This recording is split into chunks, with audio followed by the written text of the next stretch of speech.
오늘 성경 본문이 나는 누구냐 또는 인간이란 누구냐 설명할 때 굉장히 충격적이고 우리들에게는 낯설고 또는 우리는 잘 생각해보지 않은 굉장히 독특한 방식으로 사람에 대해서, 나에 대해서, 그리스도인에 대해서 제시하고 있습니다. 이렇게 말하는 거예요. 너는 한 번 죽었던 사람이야. 너는 지금 두 번째 인생을 살고 있어. 이런 이야기거든요. 여러분 생각해 보세요. 우리가 전에 죽었었는데 지금 다시 살아난 사람들이다. 여러분 이게 우리 인생을 보는 굉장히 새로운 눈을 주고 있어요. 지금 여기서 너는 전에 죽었었어. 근데 지금 두 번째 인생을 사는 거야. 두 번째 인생이라고 에베소서 2장이 이야기하고 있어요. 놀랍잖아요. 아주 오래된 영화 식스 센스라는 영화가 있어요. 여섯 번째 감각이라는 뜻이죠. 그게 뭐냐면 영적 세계를 보는 감각이라는 거예요. 브루스 윌리스라고 이 배우가 나오는데 거기에 8살짜리 꼬마를 상담하는 이야기거든요. 근데 이 8살짜리 꼬마가 극도의 불안감에 시달려요. 이 8살짜리 애기가 죽은 사람을 본다는 거야. 그리고 그 죽은 사람들이 자기를 찾아와. 그러니까 얼마나 무섭겠어요. 이 아이가 상상을 하거나 헛것을 보거나 그런 게 아니고 진짜로 맞아. 실제로 이 아이가 죽은 사람들을 지금 만나고 있고 대화하는구나. 그런 확신이 들어요. 이 사람이. 그래서 이 아이를 치료하면서 뭐라고 조언을 하게 되냐면 너 그러면 너를 찾아오는 그 죽은 사람들에게 왜 찾아오는지 물어봐라. 그래서 이 아이가 이제 용기를 가지고 자기를 찾아온 그 죽은 사람들한테 왜 찾아오는지 물어봐요. 그러면서 이 아이가 죽은 사람들, 자기에게 찾아온 사람들을 도와줍니다. 참 재밌죠. 이 아이는 죽은 사람을 여전히 보기는 보지만 두렵지 않아요. 더 이상 무섭지도 않고 그리고 안정이 돼. 그러면서 상담하고 있는 브루스 윌리스가 자기 부인하고 관계가 안 좋아 지금. 자기 부인이 자기한테 말도 안 걸고 뭔가 지금 관계가 깨졌어. 근데 지금 이 아이한테 매달려 있다 보니까 자기 부인한테 신경을 못 써. 근데 이 일이 해결이 되잖아요. 이제는 내가 아내를 챙겨야 되겠다 생각을 하고 집으로 돌아갑니다. 근데 아내가 자고 있는 거예요. 근데 거기서 이 영화의 반전이 나와요. 이제 더 궁금하면 제가 영화 소개할 건 아니니까 여러분들 보시기를 바라고 자기가 이미 죽은 사람이란 걸 알게 돼요. 이게 이 영화 반전이거든요. 근데 어쨌든 제가 말씀드리려고 하는 건 뭐냐? 사실은 이 꼬마 아이를 이 브루스 윌리스가 도와줘서 안정시킨 줄 알았더니 그 아이는 죽은 사람을 봐요. 그러니까 누구를 도와준 거예요 지금? 이 사람이 그 아이의 도움을 받은 거예요. 어쨌든 죽은 사람의 특징이 거기 나오는데 그 영화에서 그렇다고 말해요. 죽은 사람은 자기가 죽었다는 것을 모른다는 설정이에요. 그 영화애가. 여러분 생각해 보세요. 여러분 우리 인생이 완전히 달라지는 그 충격적인 경험이 뭐냐면 오늘 이 에베소서가 그 이야기를 사실 하고 있어요. 너희는 전에 죽었던 사람이야. 여러분 우리는 흔히 앞으로 죽을 거라고 생각하잖아요. 에베소서 2장이 하는 이야기는 아니야. 너희가 전에 죽었던 사람들이었어 라고 이야기를 하는 것입니다. 우리는 두 번째 인생을 살고 있는 거예요. 어떻게? 그리스도 안에서. 이 두 번째 인생은 그야말로 지금 공짜로 받은 것입니다. 이게 은혜라 그러거든요. 여러분 우리가 죽었다 성경이 이렇게 말을 할 때는 하나님과의 관계를 말하는 거예요. 하나님과의 관계가 끊어졌다.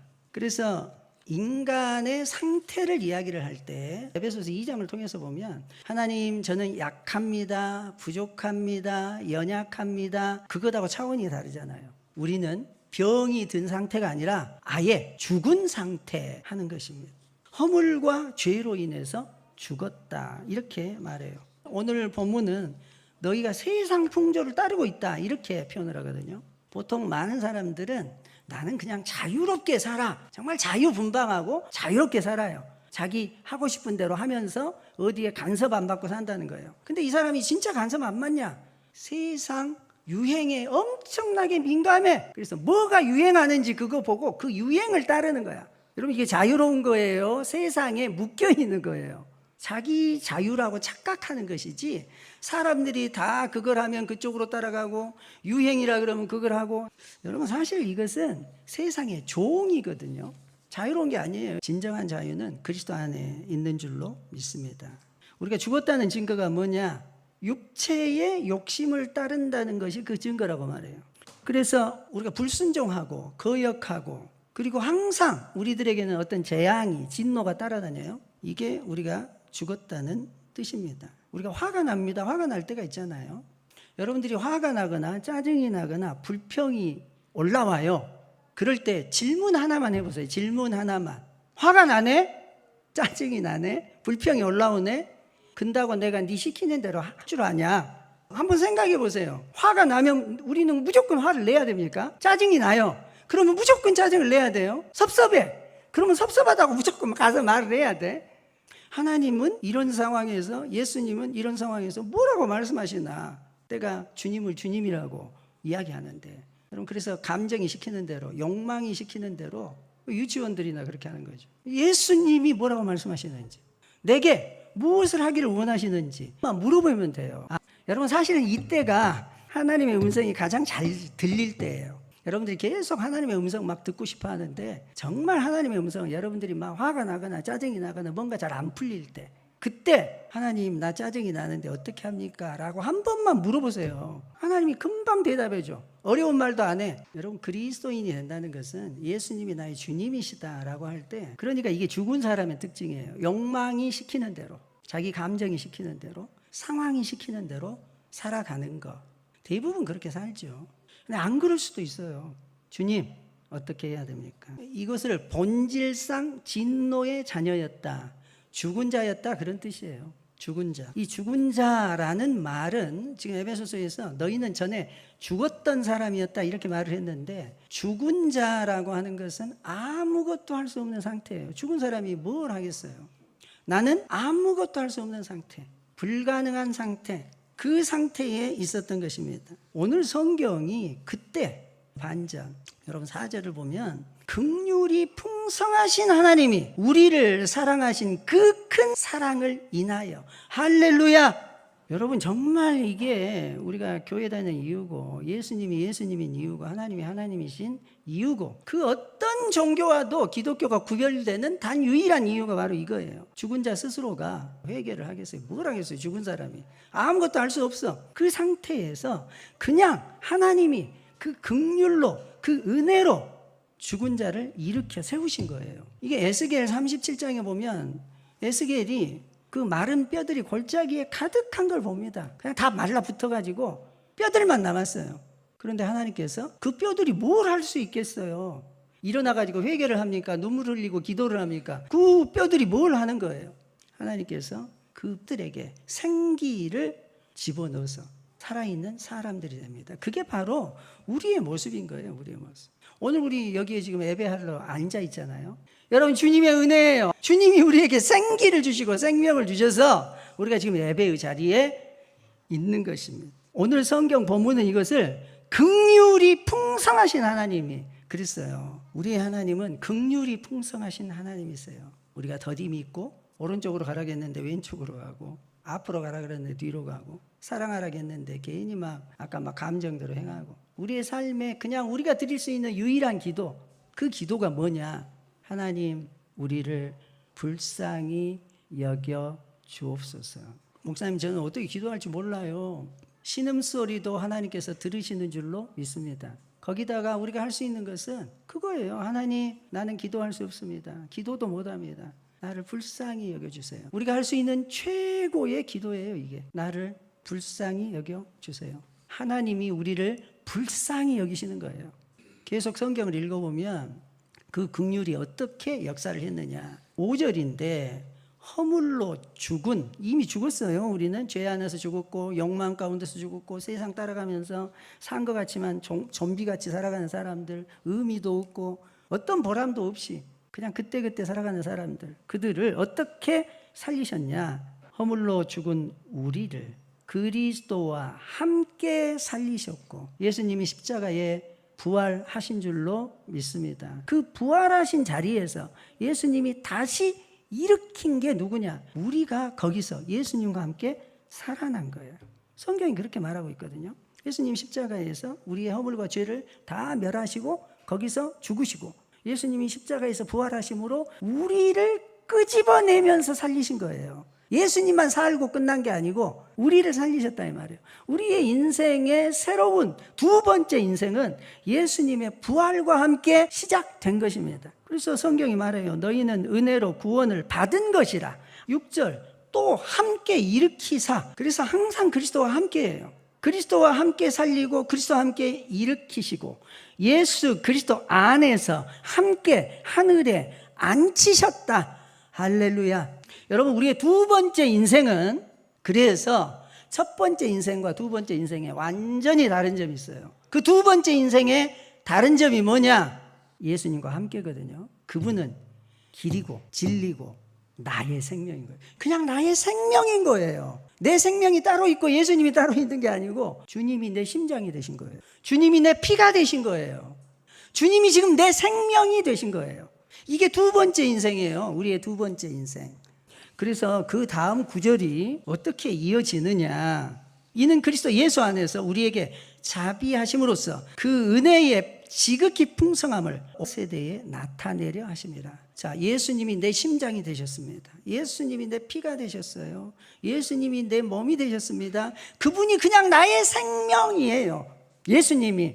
예수님과 나는 더 이상 분리될 수가 없어요. 아멘. 그래서 우리는 예수님과 함께 살면서 우리는 이 두 번째 인생의 사명이 있어요. 두 번째 인생의 사명. 그것은 내가 사는 게 아니고 내 안에 그리스도께서 사신다는 것을 보여주는 거예요. 그 다음 구절에 정확하게 나와 있습니다. 8절에 보면 너희는 그 은혜에 의하여 믿음으로 말미암아 구원을 받았으니 이것은 너희에게서 난 것이 아니오 하나님의 선물이라. 이것은 하나님이 얼마나 사랑이 많은지, 하나님이 얼마나 은혜가 풍성한지 우리는 그것을 드러내도록 그것밖에 없어요. 9절은 한번 읽고 가십시다. 9절 시작. 행위에서 난 것이 아니니 이는 누구든지 자랑하지 못하게 함이라. 갑자기 뜬금없이 무슨 자랑이라는 말이 나와요. 내가 다른 사람보다 더 잘 깨닫고 내가 다른 사람보다 더 착하고 내가 다른 사람보다 더 기도 많이 하고 우리 교회가 다른 교회보다 더 좋은 교회고 그렇게 하지 말라고 말이에요. 지금 여기서 잘하지 말아라고 말이에요. 더 잘하지 마. 그게 자기 자랑인 거예요. 자기 자랑. 여러분 우리는 그래서 예수님을 통해서 예수님을 이용해서 교회가 성장하고 내 삶이 풍성해지고 그렇게 하지 말라고 말이에요. 예수님을 이용하지 말고 예수님을 드러내라고 말해요. 여러분 10절 보면 정확하게 성경 본문이 잘 이야기하고 있어요. 10절 함께 읽어보십시다. 시작. 우리는 그가 만드신 바라 그리스도 예수 안에서 선한 일을 위하여 지으심을 받은 자니 이 일은 하나님이 전에 예비하사 우리로 그 가운데서 행하게 하려 하심이니라. 아멘. 10절입니다. 여기 보니까 이렇게 돼 있어요. 하나님께서 우리를 만드셨다. 그의 만드신 바다. 이것은 작품이라는 뜻이에요. 우리는 하나님의 작품. 근데 이 하나님이 만들었다는 말이 정확하게 창세기 1장에 나와요. 하나님이 만드시고 그 하나님이 만들었다는 표현을 뭐냐면 하나님의 형상이라는 말로 써요. 그게 똑같은 말이에요. 지금 사실 옛날에는 왕들이 큰 나라를 다스릴 때 지금처럼 뭐 통신이 발달했어요. 교통이 발달했어요. 그 왕이 서울에 있는지도 몰라. 전라도에 있으면 살아있는지 죽었는지도 모르고 그 왕이 누군지도 모르고 그 왕이 다스린지 안 다스린지 어떻게 알아요? 그래서 그런 방법으로 고대 근동에서는 그랬다 그래요. 왕을 닮은 모양의 형상을 만들어서 자기 통치하는 영역의 곳곳에서 꽂을 거예요. 여기는 내 땅이야 이렇게 하고 왕들은 그렇게 했는데 하나님께서는 어떻게 했냐? 하나님이 이 땅의 통치자야 라고 하는 것을 누구를 통해서 드러내시는 거냐? 우리를 통해서. 하나님이 왕이시고 하나님이 통치하셔요. 왜 사람을 만들었냐? 사람을 만든 이유가 뭐냐? 하나님이 주인이시다. 하나님이 통치자야. 온 우주를 하나님이 다스리고 있어. 이것을 사람을 통해서 드러내셨다는 뜻이 형상이라는 뜻이에요. 형상. 그러니까 작품이라는 것은 만든 사람, 그 만든 사람의 뜻, 만든 사람을 보여주고 만든 사람을 드러내고 만든 사람을 자랑하는 거예요. 그 작품이. 형상도 하나님의 형상이라는 말은 하나님을 드러내도록 여러분 창세기로부터 요한계시록까지 하나님을 거절하는 가장 확실한 방법이 뭐였냐? 사람을 비난하고 모욕 주고 사람을 죽이는 행동들. 요한계시록에서도 그 바벨론의 죄를 물을 때 그 바벨론의 화려한 건물, 그 건물 기초를 보니까 사람들의 피가 흥건하더라. 다른 사람을 죽여서. 여러분, 우리가 인생을 살면서 어떤 많은 성공한 사람들이 그 성공의 기초에가 뭐가 있냐? 사람들의 피가 있는 거예요. 정말 악마 같은 이야기, 뭐 앱스타인 이야기 여러분이 지금 듣고 계실 거예요. 그렇게 많은 권력을 가지고 있고 부자들이, 아니 그 어린 소녀들을 그렇게 놀이개감으로 만드는 것으로도 끝나지 않고 죽였다는 거 아니에요. 그 피를 뿌렸다는 거 아니에요. 아니 이게 무슨 상상의 이야기가 아니고, 여러분 예수님이 그냥 생명이에요. 우리를 살리시는 분. 여기에 선한 일이라는 말이 나와요. 너희를 지은 것은, 창조한 것은 선한 일을 위하여 지었다, 이렇게 말하잖아요. 이 선한 일이 도대체 뭐예요? 이 선한 것이라고 하는 것은 하나님을 드러내는 거예요. 이 반대는 자기를 드러내는 거죠. 여러분 출애굽기에 이 10계명에 제2계명이 뭡니까? 우상 만들지 말라거든요. 어떤 형상도 만들지 말아라. 왜 형상을 만들지 말고 우상을 만들지 말아야 됩니까? 우리가 하나님의 형상이에요. 우리가. 그런데 거기에 자세히 보면 만드는 이유가 나와요. 너를 위하여예요. 너를 위하여. 그렇게 만들면 저거 내가 만들었는데 그게 신이라 할지라도 다 나를 위한 것이고 나를 드러내는 거예요. 이 우상숭배는, 우상숭배가 뭐냐? 나를 드러내는 게 우상숭배예요. 하나님이 우리를 만들었는데 우리는 우상을 만들어. 사실 우상을 섬기는 것 같지만 실제로는 자기를 드러내고 자기를 섬기는 거예요. 여러분, 이 우상을 만든다라고 하는 게 동시에 뭘 보여주냐면 이게 종교성이거든요. 엄청나게 종교적입니다. 심지어 현대인들도 마찬가지예요. 무신론자들도 다 종교성을 가지고 있어요. 과학자들도 마찬가지고. 무언가를 기준으로 삼거나 자기가 살고 있는 그 모든 게 사실은 믿음의 기초에 있어요. 그런데 그 믿음의 기초의 뿌리가 뭐냐? 항상 자기가 옳다는 거예요. 자기가 느끼고 자기가 생각하고. 이 자기를 위하는 모든 활동을 종교적으로 표현할 수밖에 없는데 이게 우상숭배입니다. 현대교회가, 특히 한국교회가 가장 큰 오류가 있어요. 이건 너무 심각하다고 제가 생각하고 있거든요. 여러분, 종교인과 그리스도인은 완전히 틀려요. 우리는 교회를 다니는데 성경을 읽는데 그리스도인이 아니고 종교인이에요. 여러분, 차이가 뭐가 있어요 도대체? 기독교가 다른 점은 기독교가 종교가 아니라서 틀린 거예요. 기독교는 종교가 아닙니다. 기독교는 삶이다. 이해되죠? 종교가 아니고 삶이다. 종교가 아니고 그 삶이라는 말을 다른 단어로 종교가 아니라 생명이다. 기독교인, 그리스도인은 그리스도로 사는 사람들이에요. 그리스도가 생명이에요. 우리의 삶에 그리스도가 없으면 그리스도인은 아닌 거예요. 그리스도인은 그리스도를 목적으로, 그리스도를 기뻐함으로.